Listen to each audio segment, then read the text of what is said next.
ऐसे तो किसी को प्राप्त नहीं होते। विष्णु ब्रह्मा शिव को भी आदि अनादि अनंत अखंड है वो। रसखान जी कह रहे हैं ना, शेष महेश गणेश दिनेश सुरेश जाहे निरंतर ध्यामे, जाहे अनादि अनंत अखंड अछेद अभेद सुवेद बतावे, नारद से शुक व्यास रटे, पचिहारहु ते पुनि पार न पावे। उनका रूप कैसा है, उनका माधुर्य रस कैसा है, उनका स्वभाव कैसा है, उनकी चाल कैसी है, कोई नहीं जान पाया। और ताहे अहीर की छुअरियाँ छछिया बर छाछ पे नाच न जावे। तो वो श्याम सुंदर जब चाहता है तो वो अपनी इच्छा से ही प्राप्त होता है, नहीं तो विष्णु ब्रह्मा शिव के भी हाथ नहीं आते। ये तो ब्रिज उपासना है, इतनी आसानी से मिल जाते हैं। वो मोहन है तभी तो मुस्कुरा कर लूट लेते हैं। वो मोहन है, वो मोहन है।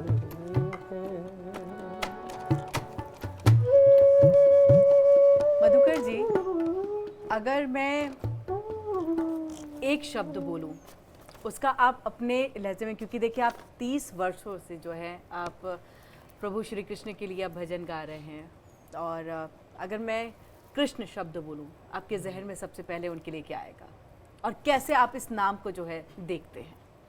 देखिए, कृष्ण तो आकर्षण है, खींच लेते हैं, आकर्षण है।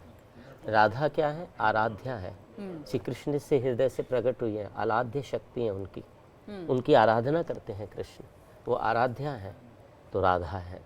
और इधर आकृष्ण यानी कृष्ण आकर्षण भरा हुआ उनमें, खींच लेते हैं, खींच लेते हैं अपनी ओर। और इसीलिए उनसे कोई अछूता नहीं है, कोई नहीं, ना बच्चे ना बुजुर्ग ना कोई नहीं। गोपियाँ, ना ही उनके भक्त। अब दोस्ती की बात आ जाए तो देखिए, दोस्ती में भी उन्होंने एक उदाहरण जो पेश किया, आज भी उनका नाम लिया जाता है, और हम हर वक्त श्री कृष्ण और सुदामा जी की दोस्ती बताते हैं कि किस तरह से एक महलों के राजा और दूसरे आपके एक तरह से मांग करके जो ब्राह्मण खाया किया करते थे, और देखिए उनकी दोस्ती किस तरह की थी, वो मुलाकात क्या थी, उस मुलाकात को भी अगर आप शब्दों में पिरोते हुए दर्शकों के लिए। देखिए, कृष्ण के 8 सखा हैं, अष्ट सखा, जिसमें मनसुखा, श्रीदामा, तोष, पारितोष, मधुमंगल, ये उद्धव, ये सब सखा हैं कृष्ण के। सुदामा जी भी हैं। ये द्वारका की लीला है एक्चुअल में जी। लेकिन ब्रिज की लीला में आपको सुनाता हूँ। एक बार गोविंद स्वामी जी अष्ट सखाओं में ठाकुर जी के साथ गिल्ली डंडा खेल रहे थे। ये ब्रिज की लीला है, ये ब्रिज की लीला है। हाँ, खेल रहे थे, खेलते खेलते उनका समय हो गया जी श्रृंगार करने का। गोसाई जी ने आवाज़ लगा दी, ठाकुर जी भाग गए अंदर, अपनी बारी लेके चले गए जी। अब गोविंद स्वामी उनके पीछे पीछे, गोविंदा जी कि मेरी बारी, मेरी बारी तो आपने और दी ये नहीं। ये छल वाला काम ना प्रभु कृष्ण ने बहुत किया है। ठाकुर जी करते हैं, ठाकुर जी करते हैं। लेकिन ये प्रेम है, ये प्रेम है। गोविंदास जी पीछे से पीछे भागे तो उन्होंने, उनको द्वारपालों ने रोक दिया तो वहां से सुना रहे हैं ठाकुर जी को, पोतले भाज गयो रे गंवार। गंवार बता रहे हैं, परम ब्रह्म श्री कृष्ण को कह रहे हैं गोविंदास जी गंवार। कितना अधिकार दिया है श्री कृष्ण ने सखा को। पोतले भाज गयो रे गंवार, पोतले भाज गयो रे गंवार। कह रहे हैं कबहू तो निकसे गो बाहर, कभी तो निकलेगा तू अंदर से बाहर, देखूंगा मैं तुझे। ये ब्रजभाषा है। कबहू तो निकसे गो बाहर, ऐसी दूंगो मार।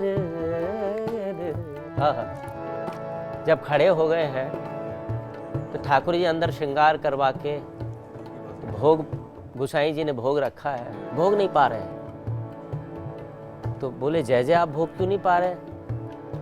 तो ठाकुर जी कह रहे हैं मैं बाहर जाऊंगो तो गोविंदा मोह मारेगो। बाहर खड़ो है, डंडा लेके खड़ा है बाहर, मोह मारेगो। अरे क्यों मारेगा? गोसाई जी ने कहा। बोले ना गोसाई जी, मैंने अपनी तो पोत ले ली और उनकी पोत लेके छोड़ आयो मैं। मतलब मैंने अपनी बारी ले ली और उनको दी नहीं। उनकी बारी अब वो मैंने गुस्सा पूरी है, नहीं बाहर खड़े हैं, डंडा लेके मुझे मारेंगे। अच्छा, मैं बुला लाता हूँ। गोसाई जी बाहर गए, गोविंदास जी के पीछे पीछे डंडा लेके आ रहे, तो गोविंदास जी डर गए और भागने लगे। पीछे पीछे गोसाई जी, आगे आगे गोविंदास जी। आवाज लगा रहे, अरे गोविंदा रुक जा, रुक जा, अंदर आ जा, ठाकुर जी बुला रहे तो भोग ना गा रहे, भोग ना परोस। तो गोविंदास में अब तो थोड़ी अकड़ आ गई। महाराज बोले, हाँ मैं ना चल लो, मैं नहीं चलूँगा। बोले, अरे लाला मान जा। जैसे तैसे ले गए अंदर, ठाकुर जी के सामने खड़े हैं गोविंदास जी, और ऐसे थाल रखा है प्रसाद का। ठाकुर जी की नजरें नीचे हैं, नजर नहीं मिला पा रहे गोविंदास जी से।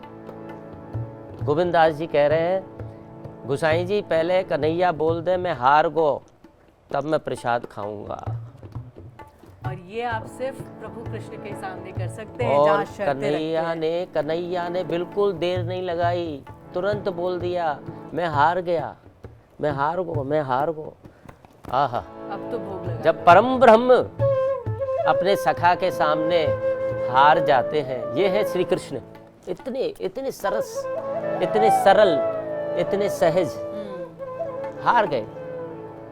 श्री गोविंदास जी एक थाल में दोनों बैठकर प्रसाद पा रहे हैं, एक थाल में। क्या सौभाग्य है गोविंदास का। पुतले भाज एरे भाज गयो रे गम रे गम दा कर गर सरे गर सरे गम गर सरे गम दा गर गर सर सरे गम गर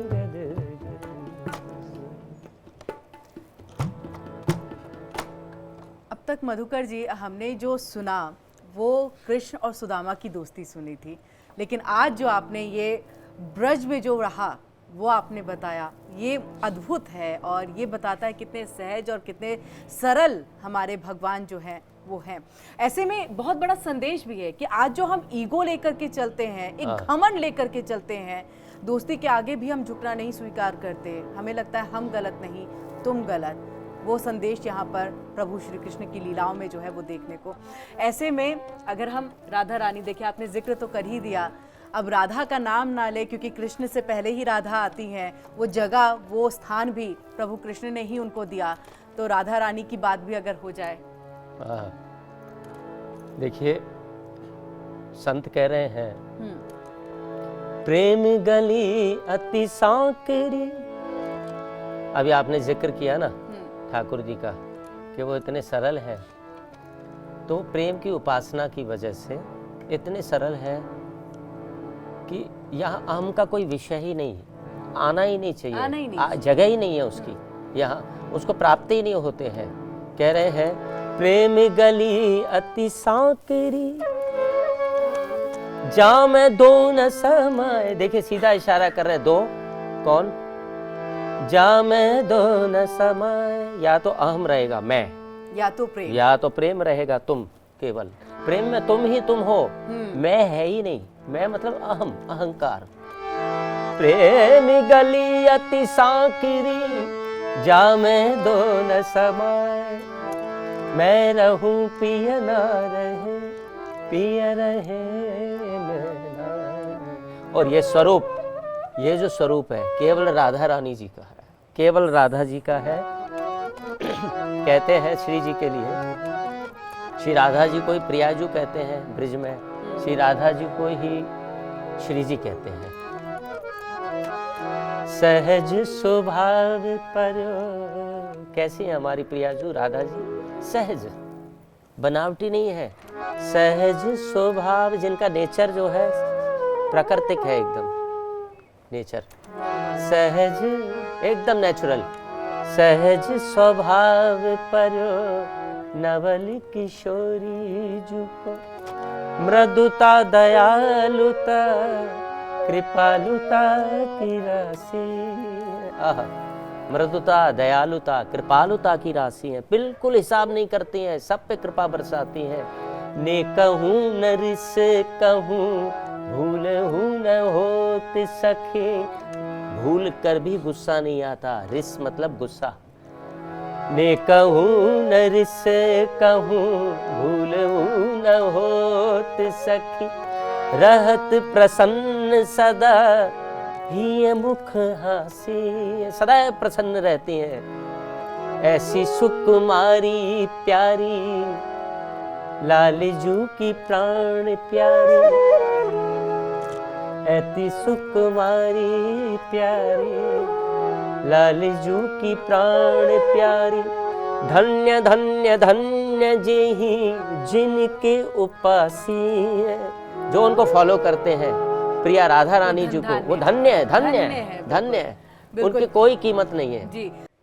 तो लगातार जय कन्हैया लाल की हमारा ये खास कार्यक्रम जो है वो जारी है, और हम लगातार आपको जो भजन है, कीर्तन है, प्रभु के जो गाने हैं उसके ज़रिए एक आध्यात्म से जोड़ते हुए प्रभु श्री कृष्ण को याद करने की एक कोशिश कर रहे हैं, और उनके स्मरण से देखिए उनकी जो लीलाएं रही हैं, एक संदेश रहा है, वो सब आप सब तक पहुंचाने की हमारी ये पूरी कोशिश है। लगातार तस्वीरें भी हम आपको मथुरा से, मथुरा के साथ साथ इस्कॉन टेम्पल में भी जिस तरह से प्रभु श्री कृष्ण के आने को लेकर के तैयारियाँ चल रही है, वो तस्वीरें भी हम आपके साथ साझा कर रहे हैं। एक बार फिर से हम मधुकर जी और उनकी टीम का जो है वो रुख करेंगे, और हम चाहेंगे कि और भी कुछ भजन के जरिए, गाने के जरिए जो है आप हमारे दर्शकों को प्रभु कृष्ण के बारे में बताएं। सांवली सूरत पे कुछ आप सुना दें। सांवरी सूरत पे मोहन दिल दीवाना हो गया, सांवरी सूरत पे मोहन दिल दीवाना हो गया, सांवरी सूरत पे मोहन दिल दीवाना हो गया।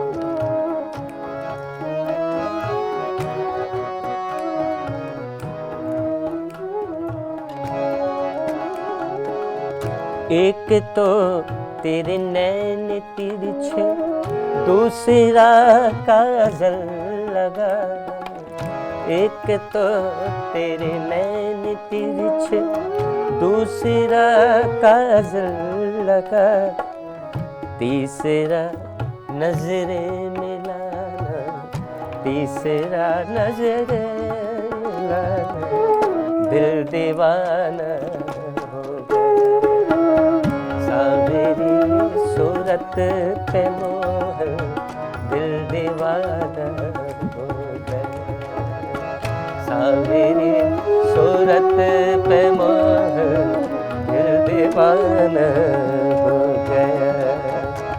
एक तो तेरे होंठ पतले, दूसरा लाली लगी, एक तो तेरे होंठ पतले, दूसरा लाली लगी, तीसरा तेरा मुस्कुराना दिल दीवाना हो गया, सांवरी सूरत पे मोहन दिल दीवाना हो गया, सांवरी सूरत पे मोहन दिल दीवाना, दिल दीवाना, दिल दीवाना